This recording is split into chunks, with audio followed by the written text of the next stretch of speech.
اعوذ باللہ من الشیطان الرجیم۔ میں اللہ کی پناہ میں آتا ہوں شیطان مردود کے شر سے بچنے کے لیے۔ قراءۃ القرآن، سورۃ الفاتحہ۔ بسم اللہ الرحمن الرحیم۔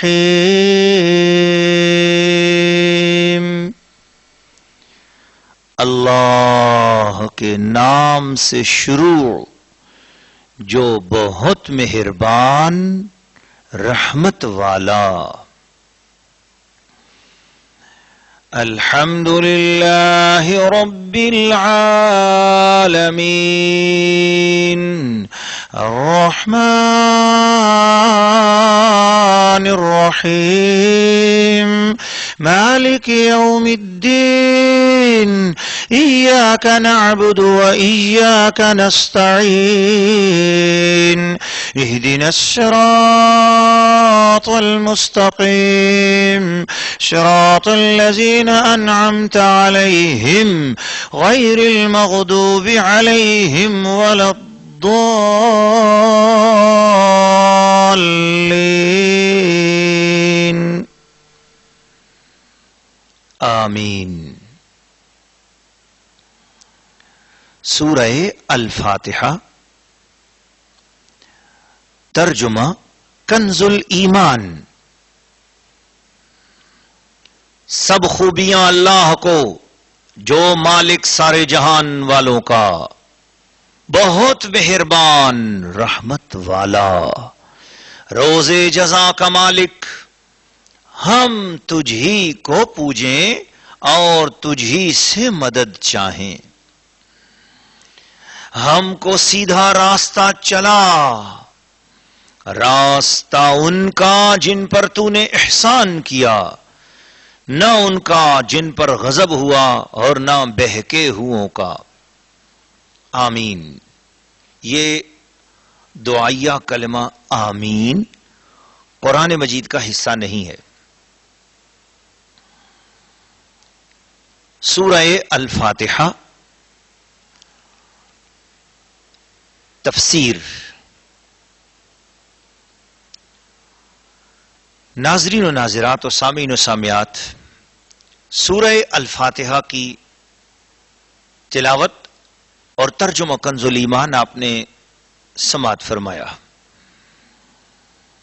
اب اس کی تفسیر سے پہلے چونکہ ہم نے تعوذ یعنی اعوذ باللہ من الشیطان الرجیم کو بھی پڑھا ہے اور تسمیہ یعنی بسم اللہ الرحمن الرحیم کی بھی تلاوت کی ہے، سو اس لیے سب سے پہلے سورہ فاتحہ کی تفسیر سے پہلے تعوذ اور تسمیہ، ان کی فضیلت اور ان کے مسائل آپ کی خدمت میں پیش کر دیے جاتے ہیں، پھر اس کے بعد انشاءاللہ سورہ فاتحہ کی تفسیر آپ کی خدمت میں پیش کی جائے گی۔ ناظرین و ناظرات، سامعین و سامعات، اس پورے دورہ تفسیر قرآن میں جب ہم قرآن مجید کی کسی بھی آیت اور کسی بھی رکوع کی یا سورت کی تفسیر آپ کے سامنے پیش کریں گے تو وہ سکرین پہ آنے والے نام آپ دیکھ سکتے ہیں، ان تفاسیر کا خلاصہ ہے اور یہ منقول ہے، اور ہم نے کوشش یہ کی ہے کہ اپنے رائے سے کوئی تفسیر نہ بیان کریں۔ علماء اکرام کی بیان کی ہوئی تفسیریں جو مفسرین اکرام نے ہمارے درمیان اپنی خصوصی محبتوں اور شفقتوں اور احسانات اور عنایات سے امت مسلمہ کو دی ہیں، ہم انہی تفاسیر کا خلاصہ، انہی کا گلدستہ آپ کی خدمت میں پیش کرتے ہیں۔ ترجمہ کنز الایمان کو سامنے رکھتے ہوئے سب سے خوبصورت اور عمدہ ترین تفسیر جو اسی کی تشریح کے اعتبار سے حاشیے کے طور پر تیار بھی کی گئی، وہ تفسیر ہے، اس کا نام ہے خزائن العرفان۔ یہ حضرت سید محمد نعیم الدین مراد آبادی رحمۃ اللہ تعالی علیہ کی ہے۔ اور دوسری تفسیر ہے تفسیر نور العرفان، یہ حکیم الامت مفتی احمد یار خان نعیمی گجراتی رحمۃ اللہ تعالی علیہ کی، یہ دونوں تفاسیر اسی ترجمہ کنز الایمان کی تشریح اور تفسیر کے حوالے سے ہیں۔ تیسری تفسیر، تفسیر ضیاء القرآن، جسٹس ضیاء الامت حضور پیر کرم شاہ صاحب الازہری رحمۃ اللہ تعالی علیہ کی تفسیر شریف۔ چوتھی تفسیر شریف، تفسیر روح البیان، اس کا اردو ترجمہ فیوض الرحمان، جو میرے استاذ گرامی بحقی وقت محدث اعظم اسلام، مصنف اعظم اسلام، 4,500 کتابیں انہوں نے اپنے ہاتھ مبارک سے لکھی۔ میری مراد میرے استاذ گرامی فضیلت الشیخ حضرت مفتی محمد فیض احمد صاحب اویسی رحمت اللہ تعالی علیہ، انہوں نے اس کا ترجمہ فرمایا تفسیر روح البیان کا، وہ ہمارے پیش نظر ہے۔ اور پانچویں تفسیر، تفسیر خازن اور تفسیر در منصور۔ تفسیر در منصور حضرت علامہ جلال الدین سیوطی رحمت اللہ تعالی علیہ کی، اس کا بھی اردو ترجمہ ادارہ ضیاء المصنفین نے کیا ہے اور ضیاء القرآن پبلیکیشن نے اسے چھاپا ہے۔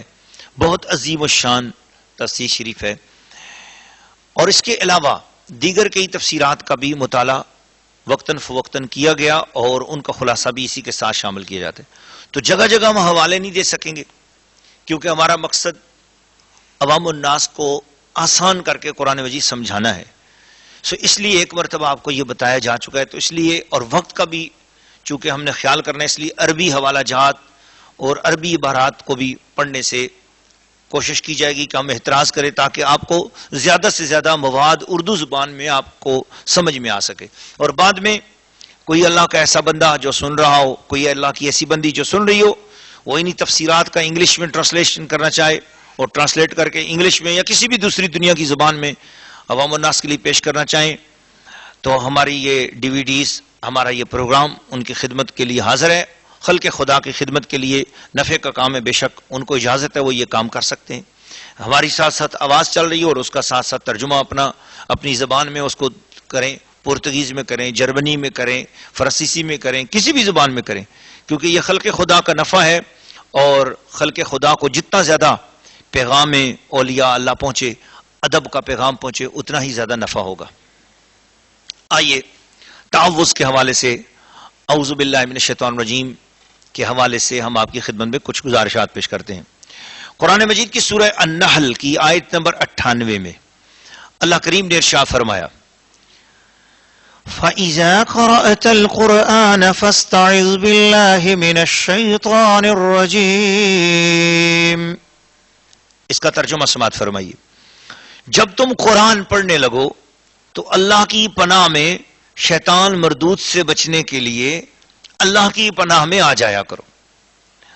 تو معلوم یہ ہوا کہ تعوذ پڑھنا، قرآن مجید کی تلاوت سے پہلے اعوذ باللہ من الشیطان الرجیم پڑھنا، یہ حکم الہی ہے، مگر اللہ نے فرمایا کہ شیطان سے بچو، شیطان سے بچ کر میری پناہ حاصل کرو قرآن پڑھنے سے پہلے۔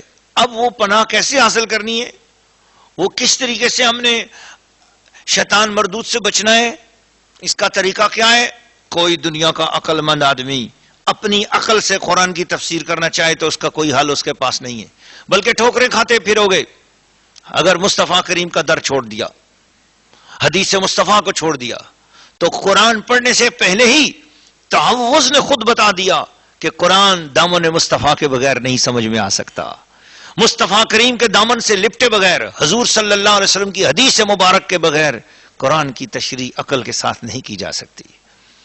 قرآن مجید بے شک خزانہ ہے، قرآن کسی کا محتاج نہیں ہے، قرآن کسی چیز کا محتاج نہیں، مگر ہم قرآن کو سمجھنے میں حدیث کے محتاج ہیں، یہ بات یاد رکھ لیے۔ قرآن محتاج نہیں ہے کسی بھی علم کا، قرآن کسی چیز کا محتاج نہیں، قرآن غنی ہے، قرآن بے پرواہ ہے، قرآن اللہ کا کلام ہے، قرآن وسیع ہے، قرآن میں تو سب کچھ ہے، مگر ہمارا دماغ اتنا عالی نہیں، اتنا اونچا نہیں، اتنا عالی نہیں، اتنا زبردست نہیں، اتنا عظیم الشان قرآن نہیں کہ یہ اتنا عظیم الشان ہمارا دماغ نہیں ہے کہ ہم آسمان سے اترنے والی اس کتاب کو زمین پر بیٹھے ہوئے بغیر کسی کی رہنمائی کے پڑھ لیں. اس لیے ایک طرف دامن مصطفیٰ کے ساتھ محبت ضروری ہے، دوسرا حدیث مصطفیٰ کا علم ضروری ہے. ہم محتاج ہیں قرآن کو سمجھنے کے لیے حدیث مصطفیٰ کے بھی اور نگاہ مصطفیٰ کے بھی. تو اب ہم نے بارگاہ رسالت میں عرض کیا، محدثین کی خدمت میں پہنچے. کیا محدثین کرام ہمیں قرآن کے سورہ النحل بتاتی ہے کہ فَإِذَا قَرَأْتَ الْقُرْآنَ، جب بھی قرآن پڑھو تو تمہیں اس سے پہلے تعوذ پڑھنا ہوگا، اللہ کی پناہ حاصل کرنی ہوگی، شیطان مردود سے بچنا ہوگا. تو ہم کیا کریں؟ تب محدثین کرام کے ذریعے سے ہمیں یہ پتا چلا کہ اللہ کے پیارے رسول صلی اللہ علیہ وسلم نے فرمایا کہ یوں پڑھ لیا کرو اعوذ باللہ من الشیطان الرجیم. تو گویا اس طرح پڑھ لینے سے تم اللہ کی پناہ میں بھی آ جاؤ گے اور شیطان مردود کے شر سے بھی بچ جاؤ گے. نبی اکرم، تمام صحابہ اکرام، پوری امت اس بات پر عمل کرتی رہی ہے کہ قرآن مجید سے پہلے، اس کی تلاوت مقدسہ سے پہلے اعوذ باللہ من الشیطان الرجیم پڑھتی تھی، اور اعوذ باللہ من الشیطان الرجیم پڑھنا یہ سنت رسول ہے.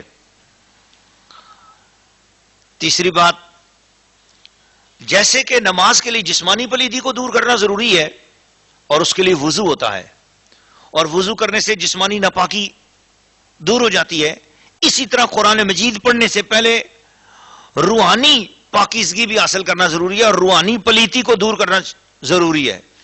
تو اعوذ باللہ من الشیطان الرجیم پڑھنے سے روحانی پاکیزگی مل جاتی ہے اور روحانی پلیتی دور ہو جاتی ہے.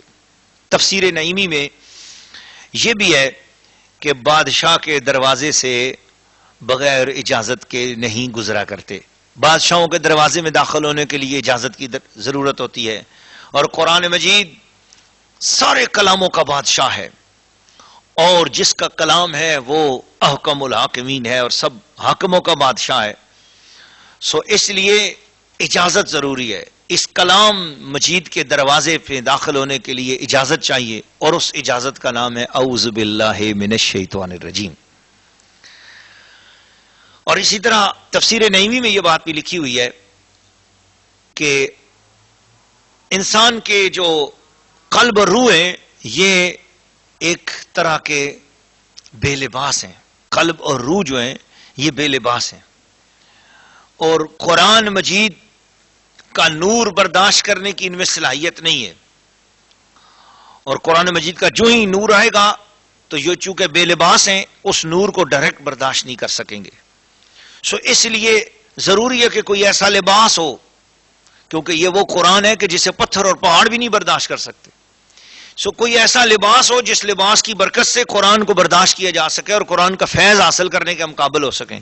تو اعوذ باللہ من الشیطان الرجیم پڑھتے ہی قلب اور روح کو ایک نور کا لباس عطا کر دیا جاتا ہے، جس کی برکت سے انسان کا دماغ، انسان کا دل، انسان کی روح قرآن مجید کو سمجھنے کے قابل ہو جاتی ہے. تو اعوذ باللہ من الشیطان الرجیم کی بڑی فضیلت ہے اور بڑی برکت ہے. اور اعوذ باللہ من الشیطان الرجیم کا ایک فلسفہ بھی ہے جو آپ وہ بھی سماعت فرما لیجئے. وہ یہ ہے کہ شیطان انسان کا کھلا دشمن ہے. جب انسان پیدا ہوا تھا تو اس شیطان نے انسان کی عزت کرنے سے انکار کیا تھا. تو جب ہمارے باپ حضرت آدم علیہ السلام کی عزت اور تعظیم کرنے سے اس نے انکار کیا تو یہ ان کی اولاد کی کیسے عزت کرے گا. سو اس لیے آپ شیطان اور شیطانی ذریت اور شیطان کے جتنی بھی اولاد ہے، چاہے جنات میں یا انسانوں میں ہے، انسانوں میں بھی شیطان کی اولاد ہے اور جنات میں بھی شیطان کی اولاد ہے. تو شیطان کی اولاد اگر انسانوں میں ہے یا جنات میں ہے وہ قرآن مجید کی دشمن ہے. تو قرآن مجید نہ وہ سننے دے گی، نہ سمجھنے دے گی، نہ پڑھنے دے گی. اور اگر آپ کے اپنے اندر قرآن مجید کے لیے کوئی جگہ نہیں ہے تو آپ سمجھ لو کہ ہو سکتا ہے آپ کا تعلق شیطان کے ساتھ ہو. قرآن مجید کی طرف آپ کا دل نہیں لگتا، آپ کیسی مسلمان عورت ہو اور آپ کیسے مسلمان مرد ہو کہ آپ کا قرآن مجید کی طرف دل نہیں لگتا، دھیان نہیں لگتا قرآن مجید کی طرف، قدر نہیں آتی. اللہ کا پاک کلام ہے، آپ کے رب کا کلام ہے، آپ کے مالک کا کلام ہے، آپ کے خالق کا کلام ہے. رسول کریم کے مبارک ہاتھوں سے ان کی زبان اقدس سے ہمیں ملا ہے. اور ہمارے پاس دنیا کی ہر بندے کی بات سننے کا وقت ہے، دنیا کے ہر بندے کے لیے ٹائم ہے، گپوں شپوں کے لیے ٹائم ہے، لیکن نہیں وقت ہے تو قرآن کے لیے ٹائم نہیں ہے. کس قسم کے ہم مسلمان ہیں؟ اس لیے ہمیں اپنے اندر کے شیطان کو بھی مارنا ہوگا.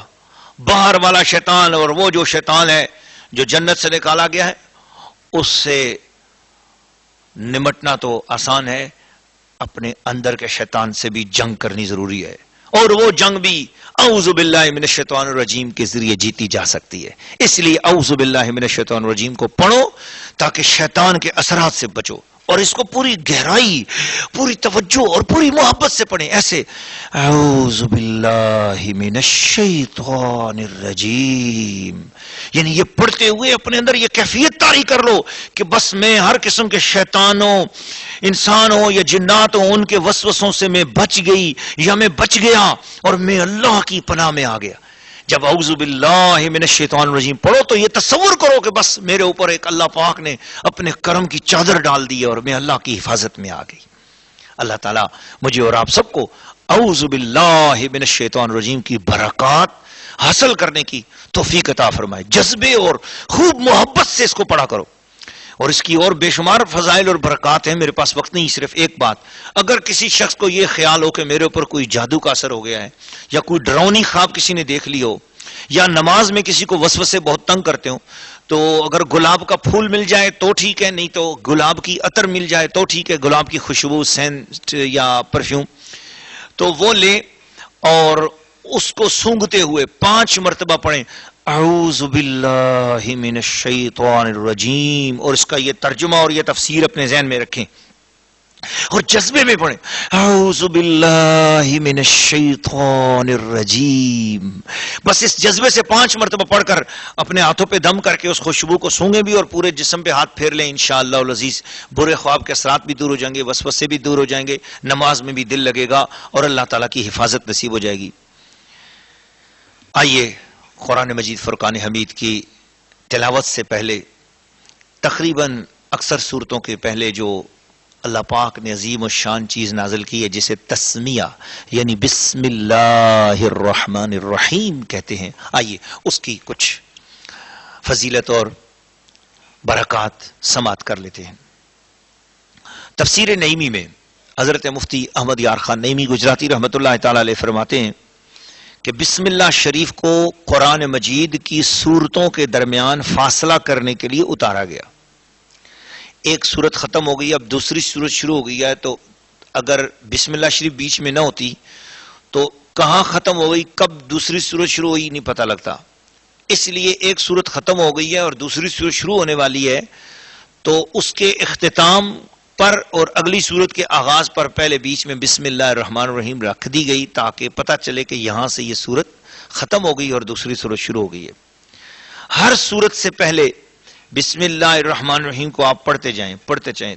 اب درمیان میں اگر سورہ توبہ آ جائے قرآن پاک کی تو اب بسم اللہ الرحمن الرحیم نہیں پڑھیں گے، لیکن اگر آپ نے سورہ توبہ سے ہی قرآن مجید کی تلاوت شروع کرنی ہے تو اب بسم اللہ الرحمن الرحیم پڑھیں گے. بسم اللہ الرحمن الرحیم ہر جائز کام سے پہلے پڑھنا مستحب ہے، اور ہر ناجائز کام سے پہلے بسم اللہ الرحمن الرحیم پڑھنا حرام ہے، بلکہ بعض صورتوں میں تو کفر بھی ہو جاتا ہے.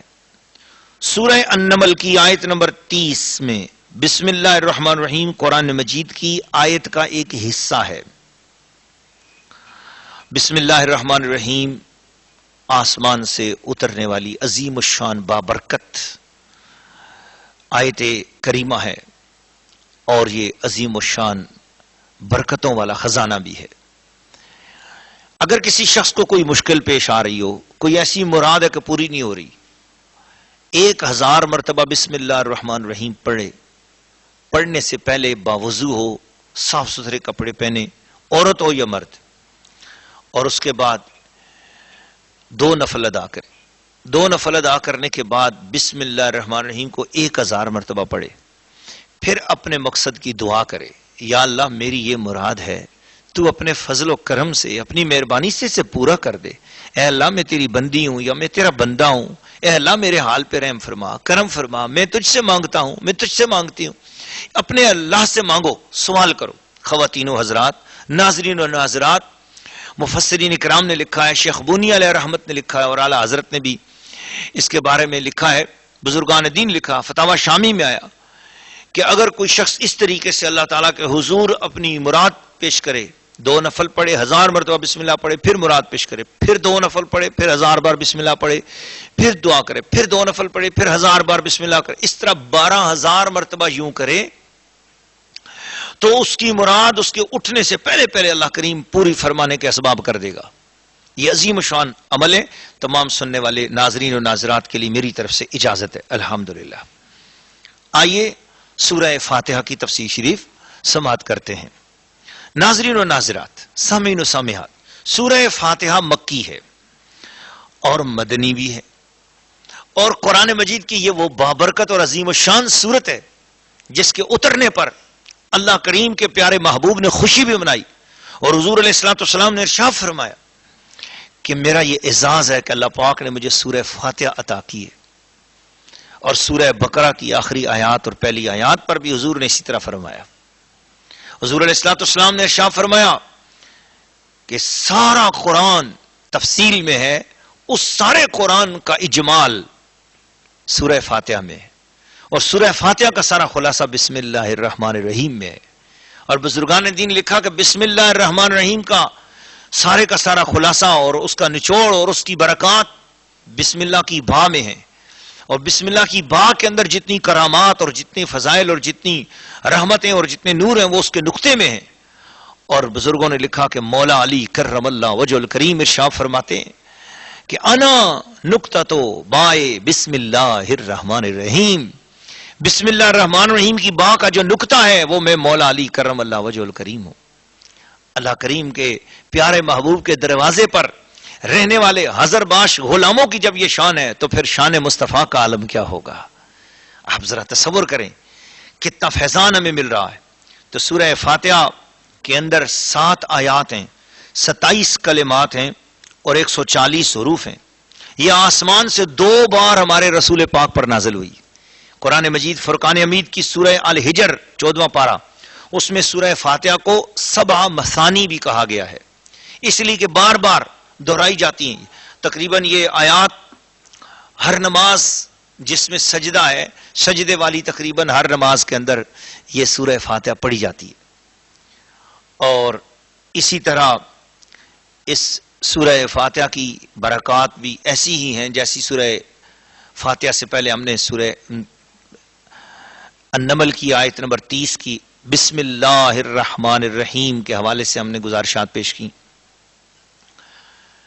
کہ اگر کسی شخص کی حاجت پوری نہ ہو رہی ہو تو روزانہ 100 مرتبہ بسم اللہ الرحمن الرحیم کو کے ساتھ ملا کر سورہ فاتحہ کو پڑھے اور 100 دن تک پڑھے، انشاءاللہ اس کے حالات اچھے ہو جائیں گے، گھر میں برکت ہو جائے گی، رزق میں برکت ہو جائے گی۔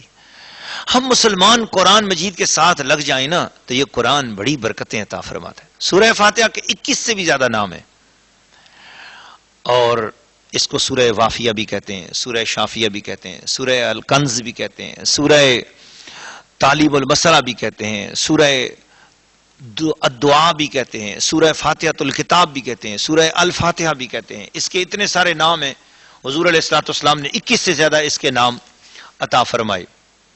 اور سورہ فاتحہ کے حوالے سے یہ بھی بات ہے کہ نماز کے اندر چونکہ یہ پڑھی جاتی ہے تو اس میں حضرت صدر الفاضل سید محمد نعیم الدین مراد آبادی رحمۃ اللہ تعالی علیہ تفسیر خزائن العرفان میں ارشاد فرما رہے ہیں کہ نماز میں اس سورت کا پڑھنا واجب ہے، امام اور منفرد کے لیے تو حقیقتاً اپنی زبان سے، اور مقتدی کے لیے باقراءت حکمیہ، یعنی امام کی زبان سے، امام جو کچھ پڑھتا ہے وہی مقتدی کو اس کا ثواب مل رہا ہوتا ہے، اور مقتدی کو خود پڑھنے کی ضرورت نہیں ہے، کیونکہ صحیح حدیث میں ہے قراءۃ الامام لہو قراءۃ، امام کا پڑھنا ہی مقتدی کا پڑھنا ہے۔ تو قرآن پاک میں مقتدی کو خاموش رہنے اور امام کی قراءت سننے کا حکم دیا ہے۔ اذا قرئ القرآن فاستمعوا له وانصتوا، اور مسلم شریف کی حدیث میں ہے کہ اذا قرأ فانصتوا، جب امام قراءت کرے تو تم خاموش رہو۔ تو زیادہ تر احادیث اس مضمون میں ملتی ہیں کہ امام کے پیچھے مقتدی کو سورۃ فاتحہ نہیں پڑھنی چاہیے، بلکہ امام خود جو پڑھ رہا ہے، چاہے سری نماز ہو یا چاہے جہری نماز ہو، یعنی ظہر کی اور عصر کی نمازیں ہوں یا فجر اور مغرب اور عشاء کی نماز ہو. اور اسی طرح نماز جنازہ میں دعا یاد نہ ہو تو سورہ فاتحہ بنیت دعا پڑھنا جائز ہے، بنیت قرات جائز نہیں ہے. یہ بات فتاوی عالمگیری کے حوالے سے حضرت صدر الافاضل سید محمد نعیم الدین مراد آبادی رحمۃ اللہ علیہ نے خزائن العرفان میں ارشاد فرمائی ہے. حضور صلی اللہ تعالی علیہ وسلم نے ارشاد فرمایا کہ تورات، انجیل اور زبور میں کوئی ایسی سورت نازل نہیں ہوئی جو سورہ فاتحہ کی طرح کی سورت ہو. سورہ فاتحہ خود قرآن میں بھی بے مثل و بے مثال سورت ہے. سورہ فاتحہ انجیل، تورات، زبور میں بے مثل و بے مثال ہے.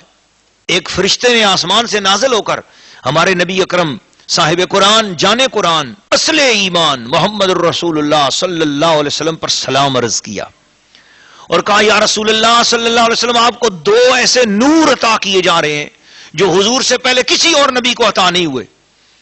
حضور نے فرمایا کون سے وہ نور ہیں؟ فرشتہ عرض کرتا ہے یا رسول اللہ، ایک سورہ فاتحہ ہے اور ایک سورہ بقرہ کی آخری آیتیں ہیں. یہ مسلم شریف کی حدیث شریف ہے. امام دارمی نے بیان کیا اور تفسیر خزائن العرفان میں اسے صدر الفاضل بیان کرتے ہیں کہ سورہ فاتحہ ہر مرض کے لیے شفا ہے. اللہ اللہ اللہ. ناظرین و ناظرات، میں ایک سرجن ڈاکٹر کا بیان پڑھ رہا تھا کہ وہ خود سرجن ڈاکٹر بیمار ہو گئے، کومے میں چلے جاتے تھے. تو ان کا علاج چل رہا تھا ایک ڈاکٹر کے پاس. تو نرس نے اطلاع دی اس ڈاکٹر کو، ڈاکٹر گھر میں تھے، کہ بھئی یہ جو مریض ڈاکٹر ہیں یہ سخت بیمار ہیں اور اس وقت کچھ بڑے سخت پریشانی کے عالم میں رو رہے ہیں اور چپ نہیں ہو رہے. وہ جلدی جلدی گاڑی نکال کر اسپتال پہنچے تو سرجن ڈاکٹر سے کہا کہ آپ تو حافظ قرآن ہیں، آپ تو اللہ کا پاک کلام جانتے ہیں، تو آپ کیوں نہیں قرآن کا دل پڑھو، سورت یاسین پڑھو، سورت فاتحہ پڑھو. قرآن نے پتھروں پہاڑوں پر کرم کیا، قرآن نے غیر مسلموں پر کرم کیا، کافروں پر کرم کیا اور ان کو اسلام کی نعمت عطا کر دی اور وہ اسلام میں آ گئے. تو قرآن جب ان کو شفا دے دیتا ہے، سب سے بڑا مرض تو کفر اور شرک ہے. قرآن کو پڑھ کر کفر اور شرک کے مرض سے اگر شفا مل جاتی ہے تو یہ جسمانی بیماریاں تو چھوٹی سی چیزیں، تو لہٰذا آپ سورت فاتحہ پڑھو، سورت یاسین پڑھو.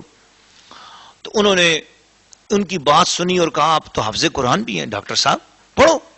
بس انہوں نے کوئی ایسی محبت کی بات، یقین کی بات دل پہ اتری، انہوں نے پڑھنا شروع کر دیا.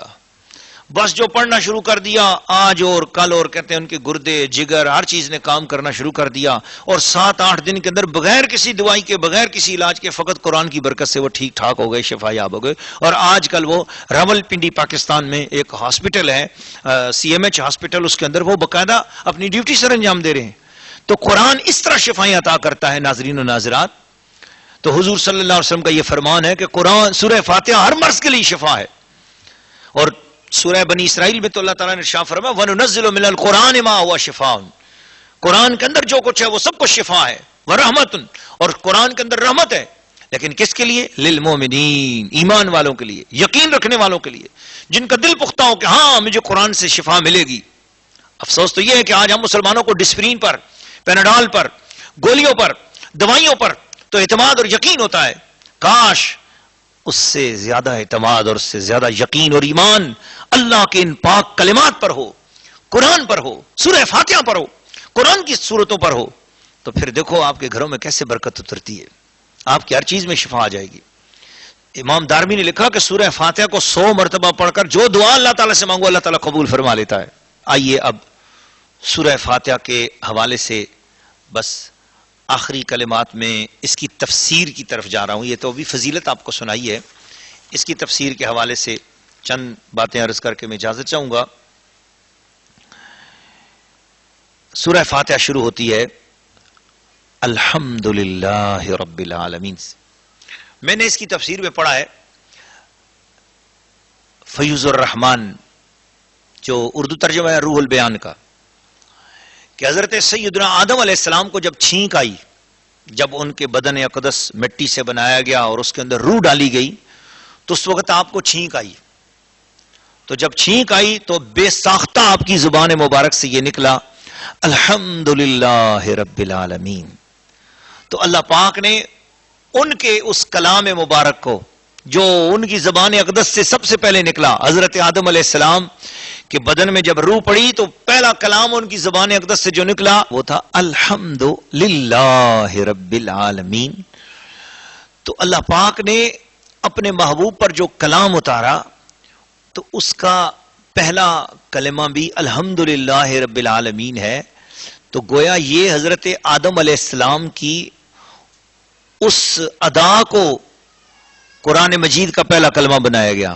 سو اس سے یہ بھی پتہ چل گیا اور یہ بھی ثابت ہو گیا اور یہ بھی ایک بات ادب کی مل گئی کہ گویا اپنی کلام کا وہ رب کریم ہے، وہ قادر کریم ہے، وہ چاہتا تو اپنی کسی بات سے اس کا آغاز کرتا، لیکن اس نے اپنے پیارے بندے کی زبان سے نکلے ہوئے کلمے کو اس سے قرآن کو شروع کیا. قرآن کا پہلا کلمہ الحمدللہ رب العالمین ہے. بے شک اس میں تعریف اللہ تعالیٰ کی ہے، مگر یہ کلمہ پیاروں کی زبان سے نکلا ہے تو اس سے اشارہ ملا کہ اللہ کی وہی تعریف اللہ کو پسند ہے جو اس کے پیارے بندوں کی زبان سے اس کی تعریف ہو رہی ہو.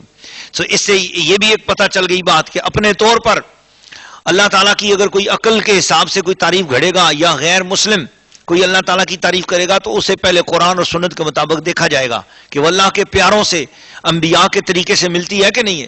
جیسے اب کوئی خدا کو یہ کہے کہ اہرمن یا خدا تعالیٰ کے کوئی اور نام لے، رام کہے یا خدا تعالیٰ کو بھگوان کہنا شروع کرے، تو یہ جتنے نام ہیں یہ انسانوں کی عقل کے گھڑے ہوئے نام ہیں.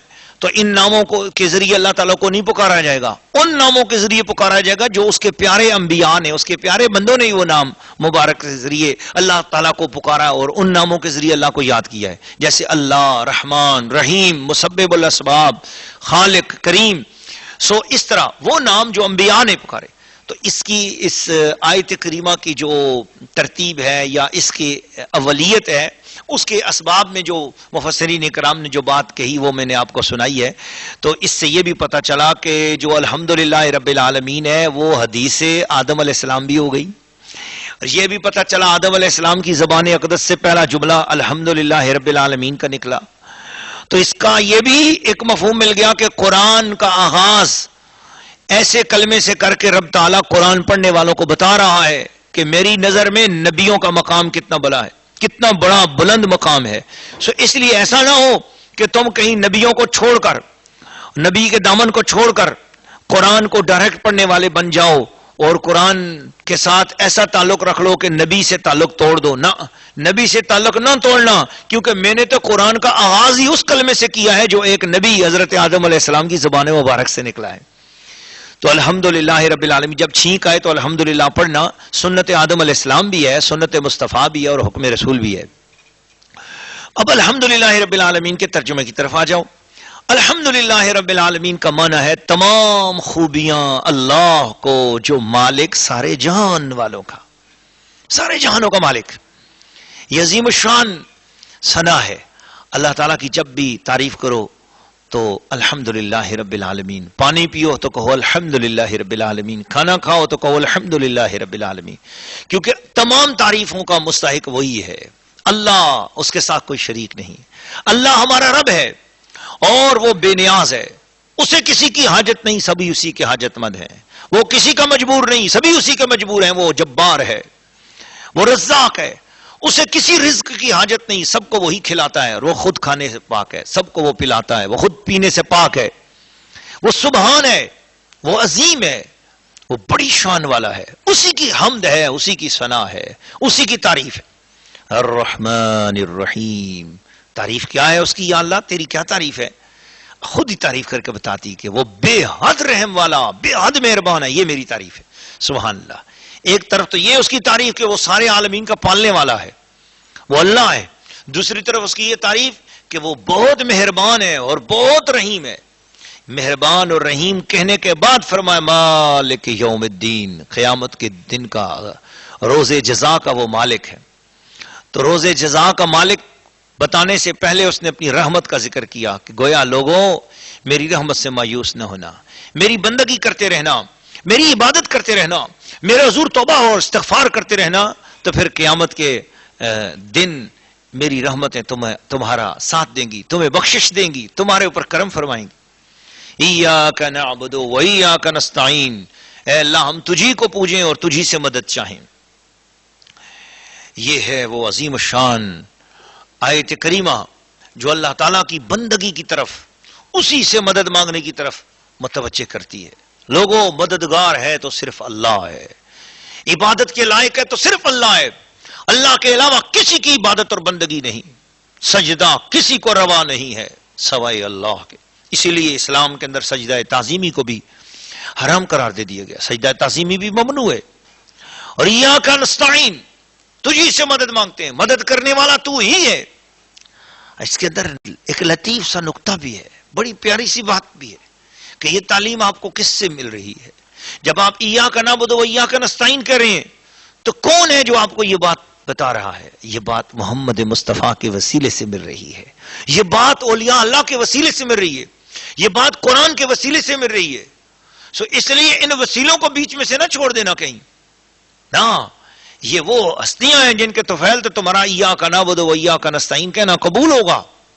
تم ڈائریکٹ اللہ تعالیٰ کی بارگاہ میں دعا کرو، مگر ان ہستیوں کی بے ادبی کے ساتھ نہیں، ان کے ادب و احترام کا جذبہ دل میں رکھ کر اللہ سے مانگو۔ دینے والا وہی، مدد کرنے والا وہی، بندگی اسی کی ہے، عبادت اسی کی ہے، مگر اس کے ان بندوں نے جنہوں نے تجھے اس قابل کیا کہ تو اس کے بندگی والا ہو گیا۔ تو ان انبیاء اور ان اولیاء اللہ اور خصوصاً رسول اللہ نبی کریم جانے دو عالم، اصل قرآن، جانے قرآن، روح قرآن، اصل ایمان محمد الرسول اللہ صلی اللہ تعالی علیہ وسلم کا دامن اقدس کبھی نہ چھوڑنا، ان کا درود و سلام ساتھ رکھنا۔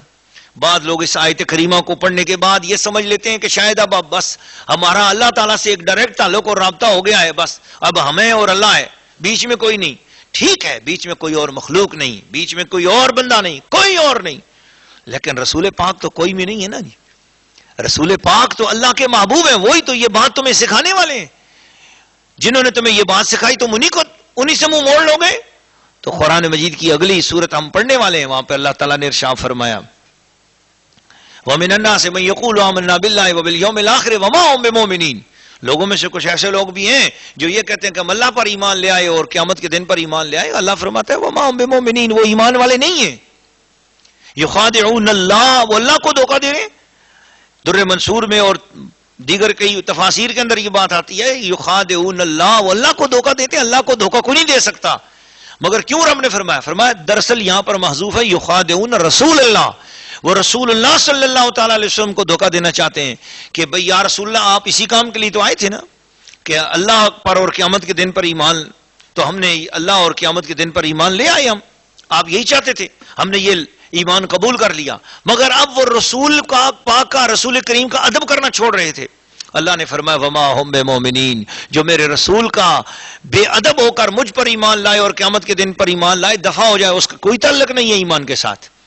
تو مسلمانوں اس اہمیت کو اپنے ذہن میں رکھیے گا، ایاک نعبد و ایاک نستعین، ہم تجھی کو پوجیں اور تجھی سے مدد چاہیں، بے شک تو ہی مدد کرنے والا ہے، بے شک تو ہی بندہ نواز ہے، بے شک تو ہی پروردگار ہے۔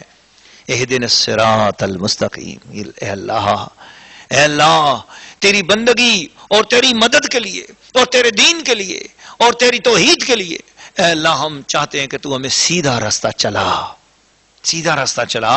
اب اللہ نے تشریح کر دی کہ سیدھا راستہ کون سا ہے۔ سیدھا راستہ الکتاب و سنہ، بے شک سیدھے راستے کے نشانات کتاب و سنت سے ملتے ہیں، مگر کتاب و سنت کو سیدھا راستہ یہاں نہیں فرمایا قرآن کی اس پہلی صورت میں۔ یا اللہ سیدھا راستہ کیا ہے؟ کعبے کا، مدینے کا؟ بے شک کعبے اور مدینے کا راستہ سیدھا راستہ ہے، سیدھے راستے کی اسباب وہی ہیں، مگر ان کا نام نہیں لیا۔ مالک الملک کس کا نام لیا؟ سیدھا راستہ کون سا ہے؟ پہچان کرائی آیت نمبر 6 سورہ الفاتحہ، فرمایا صراط الذین انعمت علیہم، راستہ ان لوگوں کا جن پر تو نے انعام فرمایا۔ اور تو نے کن پر انعام فرمایا؟ سورہ النساء آیت نمبر 69 اللہ تعالیٰ ارشاد فرما رہا ہے اولئک الذین انعم اللہ علیہم من النبیین والصدیقین والشہداء والصالحین وحسن اولئک رفیقا، وہ لوگ جن پر اللہ تعالیٰ نے انعام فرمایا وہ انبیاء ہیں، صدیقین ہیں، شہداء ہیں اور اولیاء اللہ ہیں، صالحین ہیں۔ تو گویا اللہ پاک نے بتا دیا کہ لوگوں اگر ایاک نعبد و ایاک نستعین کے فلسفے کو سمجھنا ہے، میری توحید کو سمجھنا ہے، تو نبی کے دامن سے لپٹ جاؤ، صدیقین کے دامن سے لپٹ جاؤ، شہداء کے دامن سے لپٹ جاؤ، اولیاء اللہ کا وسیلہ اختیار کر لو، تمہیں توحید کا اصل جام مل جائے گا۔ غیر المغضوب علیہم ولا الضالین، اے اللہ ان لوگوں کا رستہ کبھی بھی نہ ملے، ان لوگوں کے رستے سے ہمیں بچانا جن پر غضب ہوا اور جو گمراہ ہو گئے۔ مفسرین کرام نے یہاں پر فرمایا کہ مغضوب علیہم سے مراد یہودی ہیں اور ضالین سے مراد عیسائی ہیں، کہ یہ وہ لوگ ہیں کہ جنہوں نے، عیسائیوں نے اپنے نبی کی بارگاہ میں اتنا ادب کیا اور اتنی زیادہ اس میں حد سے زیادہ بڑھے کہ نبی کو خدا کا بیٹا قرار دے دیا۔ تو نبی کو خدا کا شریک ٹھہرانا یہ گمراہی ہے، اور مغضوب علیہم نبی کو اس طرح اپنے جیسا سمجھا اور نبی کی بےدبی کی اور غضب کے حقدار ٹھہر گئے یہودی لوگ کہ جنہوں نے نبیوں کو قتل بھی کرنا شروع کر دیا۔ استغفر اللہ العظیم، انہوں نے نبیوں کو قتل کیا اور نبیوں کو کہا کہ مان تم الا بشر مثلنا، تم تو ہماری طرح کے بشر ہو۔ استغفر اللہ العظیم۔ ایک طرف انتہا یہ کہ نبی کو بالکل اپنی طرح سمجھ لینا، یہ بھی اللہ کو پسند نہیں ہے، یہ غضب کا حقدار ہو جاتا ہے بندہ، اللہ کا غضب اس پہ پڑتا ہے جو نبی کو اپنی طرح سمجھ لے۔ اور دوسری طرف انتہا یہ کہ نبی کو اتنا زیادہ آگے بڑھا دیا نبی کی تعظیم کو کہ نبی کو خدا کا شریک ٹھہرا دیا یا خدا کا بیٹا ٹھہرا دیا۔ استغفر اللہ العظیم، یہ بھی شرک ہے اور یہ بھی بے ادبی اور یہ بھی گستاخی ہے۔ اس انتہا میں بھی نہیں جانا اور اس انتہا میں بھی نہیں جانا۔ درمیان کا طریقہ کیا ہے کہ نبی اللہ کا محبوب بندہ ہوتا ہے، نبی اللہ کا سب سے خلق میں سب سے افضل ترین ہوتا ہے، اور بے شک آج اس کائنات میں اب قیامت تک کے لیے ہمارے حضور جاند عالم رحمت للعالمین شفیع المذنبین حضور سیدنا محمد رسول اللہ صلی اللہ علیہ وسلم کے بعد اب قیامت تک کوئی اور نبی نہیں ہے۔ کوئی قادیانی، کوئی رافضی، کوئی مسلمہ کذاب کی کوئی اولاد اٹھ کر یہ نہیں کہہ سکتے کہ اب کوئی نبی نہیں، کوئی نبی نہیں ہے۔ اب عیسیٰ علیہ السلام بھی اگر آئیں گے تو وہ بحیثیت نبی نہیں آئیں گے، وہ رسول پاک صلی اللہ علیہ وسلم کے دین کے خدمتگار کی حیثیت سے اس دنیا میں دوبارہ تشریف لائیں گے۔ اب کوئی اور نبی نہیں ہے قیامت تک، اور کسی کی نبوت نہیں ہے۔ اب نبوت اگر ہے کسی کی تو وہ صرف محمد الرسول اللہ صلی اللہ علیہ وسلم خاتم النبیین ہیں۔ اس لیے ان کے دامن سے وابستہ ہو جاؤ، ان کے ساتھ لگ جاؤ، ان کے ساتھ لگنے میں عزت ہے، اور وہی سیدھا راستہ ہے، اور وہی ہمارے لیے دین اور دنیا کی اور آخرت کی نجات ہے۔ تو گویا سورت فاتحہ نے، قرآن کی پہلی سورت نے عقیدہ درست کر دیا۔ قرآن کی پہلی سورت کا مقصد اور خلاصہ یہی ہے کہ لوگوں، اللہ کی توحید ہمارا اصل مقصد ہے، اللہ کے ساتھ شرک کرنے سے ہمارا بچنا یہ ہمارا اصل مقصد ہے، اللہ کی توحید کو پانا۔ مگر یہ توحید ڈائریکٹ نہیں ملے گی، انبیاء کے وسیلے سے ملے گی، شہداء کے وسیلے سے ملے گی، صالحین کے وسیلے سے ملے گی۔ میں ایک شعر پڑھ کر اپنی گفتگو کو ختم کر رہا ہوں۔ نہ منطقی سے نہ فلسفی سے ملتا ہے، نہ منطقی سے نہ فلسفی سے ملتا ہے، خدا کے در کا پتہ نبی اور ولی سے ملتا ہے۔ نہ منطقی سے نہ فلسفی سے ملتا ہے، خدا کے در کا پتہ نبی اور ولی سے ملتا ہے۔ جو ان کو چھوڑ کر جنت میں جا سکو تو جاؤ، جو ان کو چھوڑ کر جنت میں جا سکو تو جاؤ، پر وہ راستہ بھی انہی کی گلی سے ملتا ہے۔